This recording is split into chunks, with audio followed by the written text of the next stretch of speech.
През последните няколко години стана все по-модерно да обличаме домашните си любимци.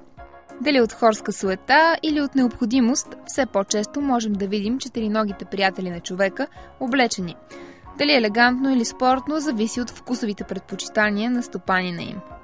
Гащеризони през зимата най-вече се купуват, които са промазани, за сняг, за дъжд и съответно и да топлят на кучетата.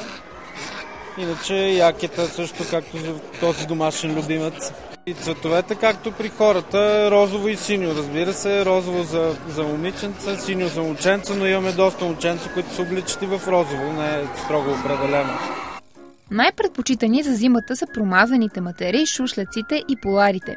Модните тенденции при кучешките дрежки вървят ръка за ръка с тенденциите при хората. Това позволява да обличаме кучето си едно към едно с нас самите. Освен дрехи, има и голям избор на аксесуари. Обувки, чанти, панделки, каишки и много други, някои от които обсипани с скъпоценни или полускъпоценни камъни. Оказва се обаче, че обувките са изключително важни.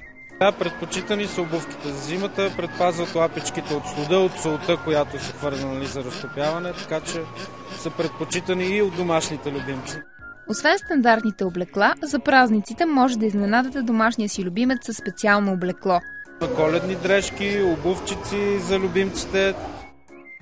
Освен дрежките и аксесуарите, може да зарадвате любимеца си с козметични продукти, специални шампуани и парфюми. И все пак не забравяйте, че независимо дали дрехата е последен писък на модата, най-важно е тя да е удобна и да топли на четириногия ви приятел.